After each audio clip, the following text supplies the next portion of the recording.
성탄절이니까 인사 한번 하십시다. 메리 크리스마스. 한 번 더 합시다. 메리 크리스마스. 성탄절이 오면은 항상 그렇게 우리가 인사를 했죠. 메리 크리스마스라고. 옛날에는 성탄 카드를 참 많이 주고 받았는데 요즘은 주로 이제 스마트폰 시대라 영상으로 많이 참 받으셨죠. 시대가 많이 변했습니다. 그래도 변하지 않은 인사는 그 메리 크리스마스입니다. 우리 식으로 표현하면 기쁜 성탄절입니다. 기쁜 날입니다. 그런데 제가 아주 진중하게 질문할게요. 정말 기쁘십니까? 메리 크리스마스라고 이렇게 인사를 하는데 진짜 기쁘냐 말이에요. 진짜 이 안에 기쁨이 넘쳐 흐르고 있느냐는 겁니다. 사실 우리의 삶을 돌아보면은 그렇게 기쁘지가 않습니다.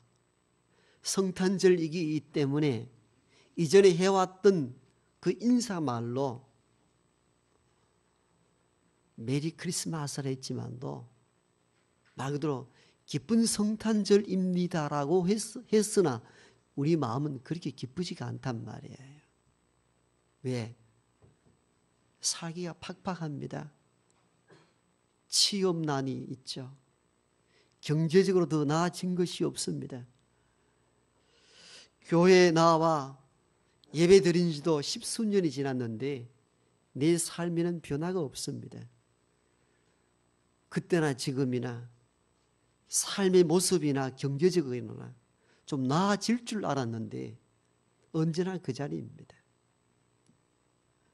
너무 힘들고 어려워 예수 믿으면 복 받는다 그 소식 듣고 나와 엎드려 기도했으나 내 삶의 모습은 언제나 그대로입니다.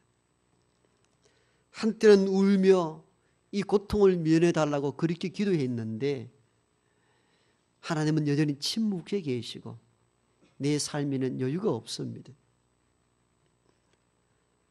참 답답할 때가 한두 번이 아닙니다. 그런 즈음에 성탄절이 되어 교회에 와서 목사님이 이렇게 인사하자 합니다. 메리 크리스마스라고. 메리 크리스마스라고 이전에 해왔던 익숙한 인사를 했지만도 왠지 내 안에는 메리 크리스마스가 아닌 슬픔과 절망과 좌절이 우리의 삶을 여전히 억누르고 있단 말입니다. 그래서 이 질문을 여러분에게 이 기쁜 날에 드리는 겁니다. 그래도 기쁘냐고요. 진짜 기쁨이 있느냐고요. 여러분 스스로에게 이 질문을 던져보십시오. 기쁜 성탄절이라 인사하는데 내 안에 진짜 기쁨이 있느냐는 겁니다. 지치고 낙심이 되어서 그 어떤 것도 내 귀에 들리지 않고 어떤 성탄의 기쁨도 내 마음에 와닿지 않는 것이 오늘 이 현실이지 않습니까? 그러나 그런 환경 가운데 있다 할지라도 우리가 메리 크리스마스, 기쁜 성탄절입니다 하는 그것은 이유가 있습니다. 주님께서 가장 낮고 어둡고 천한 이곳으로 우리 위에 여기 바로 여러분이 있는 이곳에 오셨기 때문입니다. 우리가 세상을 살아가면서 병이 들고 어려운 처지에 놓여 있는 형제나 자매나 이웃에게 문병을 가거나 찾아갈 때가 있습니다. 참 따뜻한 발걸음이죠. 그런데 그 발걸음은 항상 매일 그렇게 할 수가 없습니다. 왜요? 우리도 살아야 되기 때문입니다. 우리도 우리의 삶이 있기 때문에 가보고 싶어도 가볼 수 없을 때가 있습니다. 그 자리에 지켜주고 싶을 때 있는데도 불구하고 내 생활 때문에 그러지 못할 때가 많습니다. 내 부모가 병석에 누워있어 항상 같이 있고 싶어도 그럴 수가 없을 때가 있습니다. 내 친구와 내 형제가 병이 들어 죽어가는 순간 중간잔실의 문을 두드려 잠시 보고 올 수 있습니다만 항상 그 곁에 우리는 머물러 있을 수가 없습니다. 왜? 우리도 살아야 되기 때문입니다. 그런데 여러분, 우리는 이 사실을 아셔야 합니다. 우리가 머물 수 없는 그곳, 그 어두운 곳에서도 주님은 항상 거기에 그들과 함께 하신다는 사실입니다. 그래서 우리는 우리의 삶이 좀 더 나아지지 않는다 할지라도 주님이 이 낮은 곳으로 오셔서 아무 소리 없이 함께한 그것 자체만으로도 우리는 감격해 하고 감사할 수 있어야 합니다. 그래서 우리는 다시 메리 크리스마스라 할 수 있어야 하고 메리 크리스마스란 이 의미를 다시 되새김질 할 줄 알아야 합니다. 일상의 이 세상에는 많은 신들이 존재합니다. 그런데 이 세상 사람들은 자기들의 신을 찾아갈 때는 항상 위로 올라갑니다. 왜? 인간이 바라는 신은 항상 저 높은 곳에 계신다는 생각을 가지고 있기 때문입니다. 우리도 주기도문 외울 때 어떻게 외웁니까? 하늘에 계신 우리 아버지여, 이렇게 시작하죠. 신앙의 고백입니다. 여러분, 하늘에 계신다는 이 의미가 무엇이겠습니까? 땅과, 낮은 땅과 구별된 존재라는 의미입니다. 하늘이라는 공간의 위치만을 말하는 것이 아닙니다. 우리가 하늘과 땅만큼의 차이, 이렇게 표현하는 그 의미가 무엇이겠습니까? 하늘은 높음을 의미하고 인간이 범접할 수 없는 어떤 신의 영역으로 생각한다면 땅은 미천한 인간들이 살아가는 삶의 자리를 의미합니다. 따라서 주기도문에서 하늘에 계신 아버지 하나님이라, 하늘에 있다는 이 의미는 땅에 있는 인간과는 형격적 인격의 차이가 있는 존재라는 의미입니다. 범접할 수 없는 신이라는 의미가 포함된 신앙의 고백이지요. 인간의 세계 속에서는 신은 항상 거룩하고 높은 경지에 있는 분입니다. 그래서 인간들은 그 하나님을 찾기 위해서 항상 높은 것을 지향했습니다. 여러분, 옛날 수도원이라든가 어떤 기도의 재단들을 보면 높은 산성에다 지어두었습니다. 그 의도가 무엇이겠습니까? 평지에 쉽게 집을 짓고 거기서 수도원을 지키면 되지 꼭 높은 곳에 지어야 될 이유가 어디 있습니까? 그 당시의 사고방식은 신은 높은 곳에 위치해 있기 때문에 보다 가까운 곳에서 신을 만나기 위한 사람들의 생각들이 반영된 결과였습니다. 그래서 수도원은 대부분 높은 산성에 있습니다. 그 말은 인간은 신을 향하여 나아갈 때에 높은 곳을 지향했습니다. 왜? 신은 높은 곳에 자리해 있기 때문입니다. 그런데 기독교 신앙이 일반 여타 신앙과 궁극적인 차별점은 바로 여기에 있습니다. 그 높은 하늘에 계신다는 그 신적 존재가 가장 낮고 낮은 곳으로 내려오셨다는 것입니다. 이게 기독교 신앙 구조의 특장점입니다. 모든 신앙의 구조는 신은 저 높은 곳에 위치해 있고 인간이 그 신의 도성을 향하여 나아간다면 우리가 믿는 신 하나님은 그 높은 곳을 스스로 포기하시고 그 자리를 버리시고 낮고 천한 이 땅으로 내려오셨다는 겁니다. 그것이 예수님께서 말구육간에 태어났다는 것으로 성경에 기록합니다. 여러분, 말구육간에 태어났다는 이 의미를 단지 여간빵이 없기 때문에 말구육간에 태어났다는 단순한 문자적 해석으로만 멈추어서는 안 됩니다. 그 의미는 가장 낮고 천한 곳, 그것까지 내려오신 아들 예수 그리스도를 의미하는 것입니다. 그만큼 낮은 곳으로 오셨다는 겁니다. 여기에 대해서 사도 바울은 빌립보서 2장에서 이렇게 고백을 합니다. 그는 근본 하나님의 본체시나 하나님과 동등됨을 취할 것으로 여기지 아니하시고 오히려 자기를 비워 종의 형체를 가지사 사람들과 같이 되셨고 사람의 모양으로 나타나사 자기를 낮추시고 죽기까지 복종하셨으니 곧 십자가에 죽으십니다. 사도 바울은 이 비밀을 알았습니다. 그리고 기가 막힌 신학적 논술을 펼칩니다. 그분은, 예수는 근본적으로 하나님과 동등한 분이셨는데 그 하늘의 위치에도 있어서도 될 만한 분이신데 스스로 자기를 낮추어서 인간의 모습으로 이 땅에 오셨다는 겁니다. 이것을 신학적으로 자기 비하, 자기를 비하하여 낮추었다는 겁니다. 이것을 우리는 또 성육신 사건이다 이렇게 말씀합니다. 거룩하신 분이 육신의 몸을 입고 오셨다. 이 의미가 성육신, 인카네이션 했다 그 말이에요. 내려오셨단 말입니다. 인간의 세계로.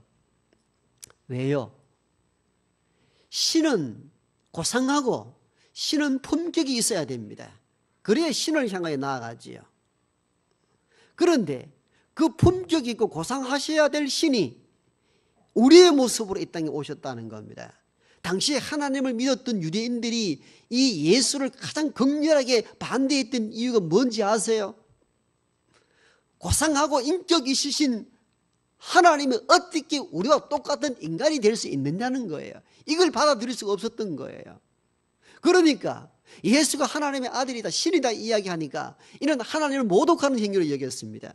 십자가에 못 박았던 가장 결정적인 이유가 여기 있습니다. 어떻게 하나님이 인간이 될 수 있는다는 겁니다.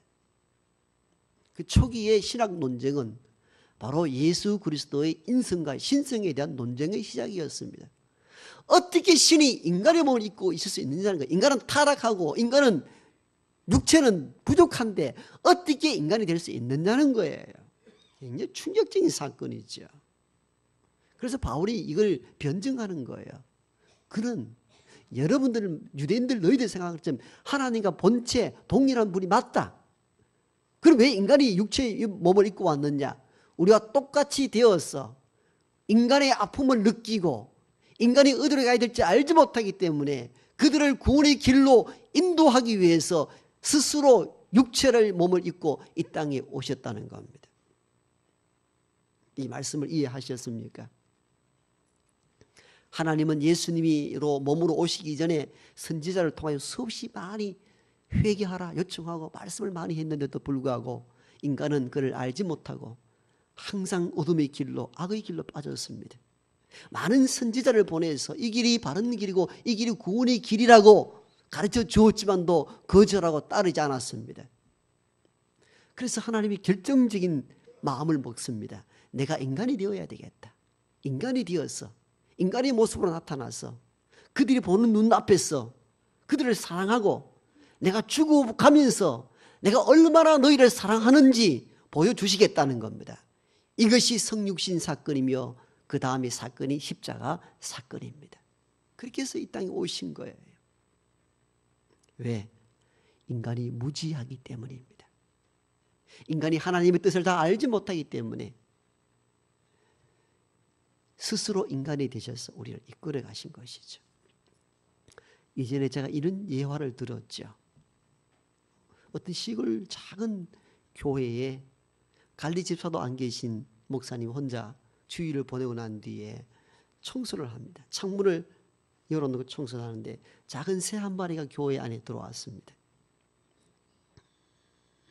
새를 바깥으로 보내려고 하는데 새가 작은 창문을, 들어온 창문을 찾지 못합니다. 여러분 가끔 그런 경험을 하잖아요. 창문 열고 일하다 보면 방에 새가 들어올 때가 있습니다. 빗자루 들고 막 쫓아내기도 하잖아요. 이 목사님도 교회당에 들어온 새를 쫓아내기 위해서, 보내주기 위해서 창문을 총으로 막 하는데 새는 자기를 공격하는 줄 알고 이 벽에 가서 부딪히고 저 창에 가서 부딪히고 파닥파닥 합니다. 목사가 야 이놈의 새야 저 창문으로 가라고, 내가 너를 두드려 잡으려고 한 게 아니단 말이다. 그래도 이 새는 알지 못하고 이 벽 저 벽 막 부딪힙니다. 그 작업을 하면서 이 목사가 하나님의 성육신 사건을 깊이 깨닫게 됩니다. 아, 이렇게 해서 하나님이 육체로 이 땅에 오셨구나. 이 새야, 차라리 나도 너처럼 새가 되어서, 새는 새끼리 아니까 이 열린 창문으로 너를 인도해 나갈 터인데, 내가 사람이다 보니까 너를 이것으로 구원의 길로 내준다 해도 너는 이를 알지 못하고 계속 나를 거절하는구나.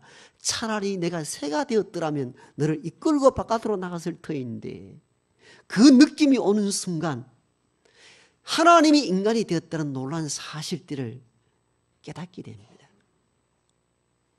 여러분, 신학적인 것들은 초기에는 예수님이 참된 인간이며 참된 신을 성을 가진 신성 두 가지를 가졌다는 논쟁 때문에 오랫동안 싸웠습니다. 굉장히 이성적인 논리죠. 사실은 우리가 이성적으로는, 여러분 저를 보십시오.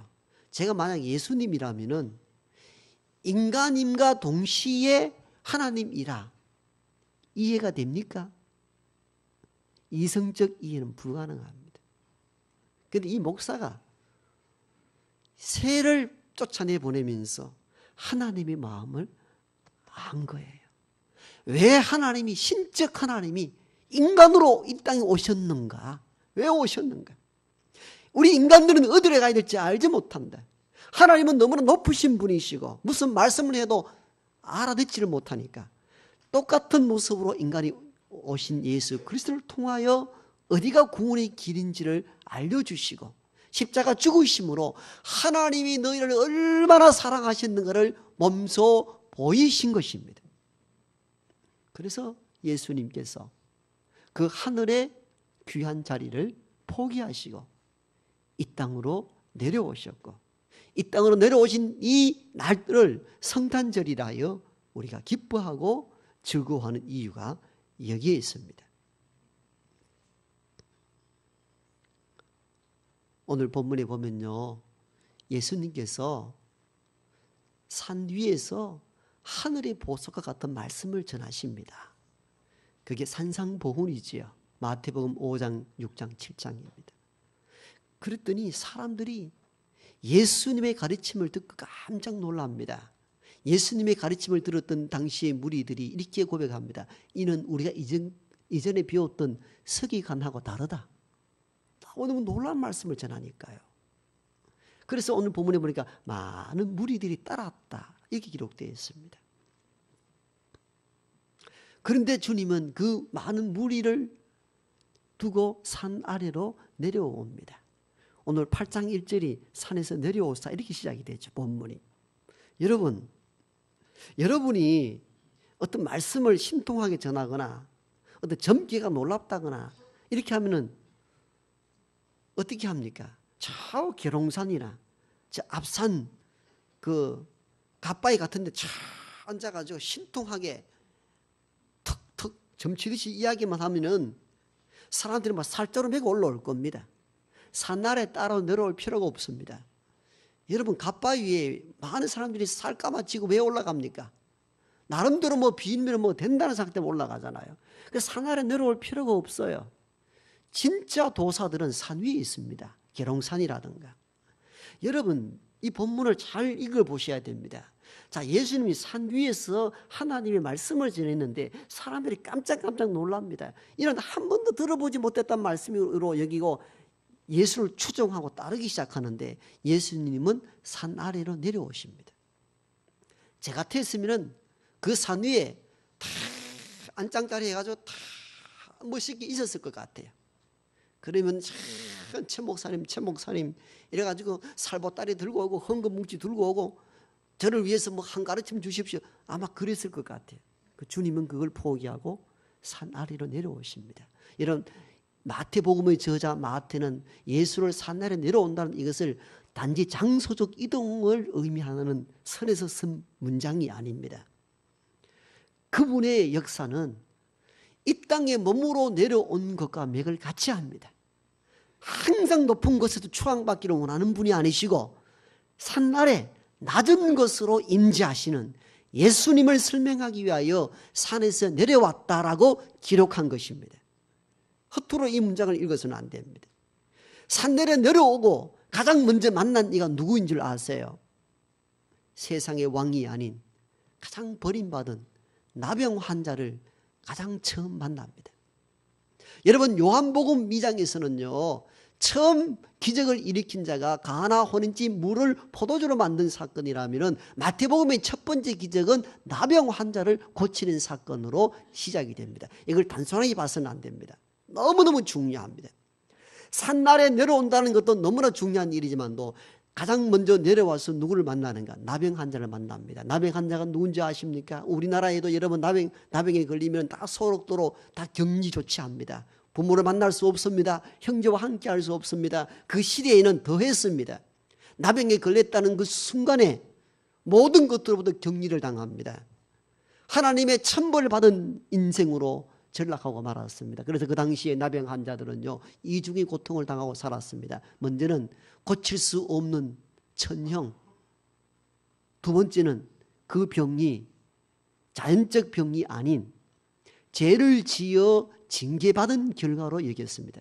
그러니까 이중의 고통을 당하고 있었습니다. 얼마나 초라합니까? 살아갈 희망과 소망이 하나도 없는 존재가 당시의 나병 환자입니다. 그런데 더 놀라운 것은 주님께서 그 나병 환자를 손을 대십니다. 손을 대었다는 내용이 나옵니다. 구약 율법에 의하면 나병 환자는 가까이 해서는 안 됩니다. 가까이 하면 부정을 당하고, 부정을 당하면 제사에 참여할 수 없으며, 제사장이 이 부정 환자를 만지면 제사의 장의 직분을 잃어버립니다. 그렇기 때문에 구약 율법에 의하면 문둥병, 즉 나병에 걸린 자는 이렇게 해야 했습니다. 윗입술을 가리고 크게 외쳐야 했습니다. 부정하다, 부정하다, 부정하다. 내가 나병에 걸려서, 문둥병에 걸려서 내가 부정한 사람이니 여러분 나를 가까이 해서는 안 됩니다라고 선포했어야 했었습니다. 그런데 주님은 그런 부정한 자를 친히 찾아가셔서 만지셨습니다. 만질 필요가 없습니다, 사실은. 왜? 다른 복음서를 읽어보면 말씀으로도 병을 고치셨거든요. 그게 대목이 나오잖아요. 여인아, 너 믿음이 너를 구원했다 했을 때 집에 있는 딸의 병이 나아버렸습니다. 주님의 권능 있는 분이신데 오늘 이 나병 환자가 왔는데 율법적으로 만질 수 없는데 친히 만지십니다. 뭘 의미합니까? 가장 절망스럽고 가장 낮고 가장 천한 이 백성들과 함께 하시겠다는 의도입니다. 의도적인 행동이셨습니다. 이렇게 함께 하겠다는 겁니다. 내가 이 땅에 온 목적은 산 아래 내려와서 아무도 돌보지 아니하는 이 천한 백성들과 일생 함께하고 함께 살고 그들을 위해 죽겠다는 것입니다. 이렇게 해서 오신 분이 오늘 오신 예수 그리스도이십니다. 이렇다면 우리는 진작 메리 크리스마스라 할 만합니다. 저와 여러분의 삶이 때로는 궁핍하고 병이 들고 힘들어도 그 주님이 나병 환자에게도까지 찾아가실 정도의 주님이시라면 우리 형편이 지금 나아지지 않아도 기쁜 성탄절입니다 라고 고백할 수 있어야 합니다. 앞에 했던 인사는 일상의 인사였다면 지금 다시 한번 메리 크리스마스라고 한번 해보십시다. 시작.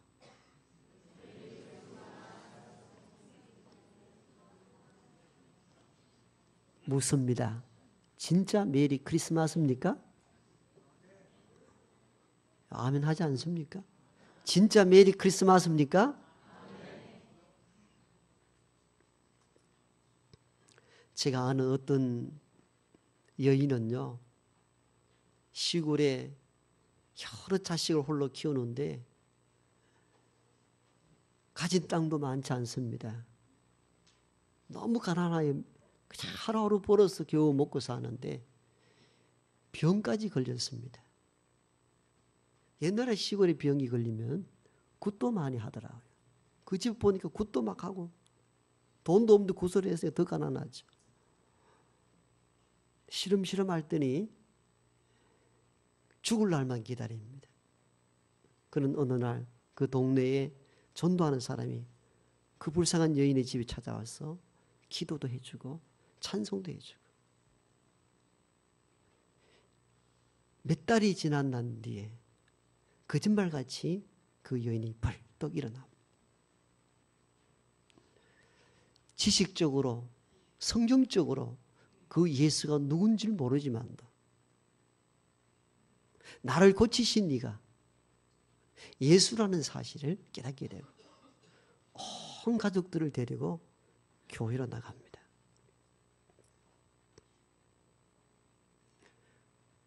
그 여러 자식 가운데 한 사람이 바로 여기에 있습니다. 바로 접니다. 세월이 많이 지났습니다. 제가 결혼을 했습니다. 대학 졸업하고 조선소로 직장을 구하고 자녀를 낳고 살아갈 즈음에 내 안에 어떤 것들이 꿈틀거리기 시작했습니다.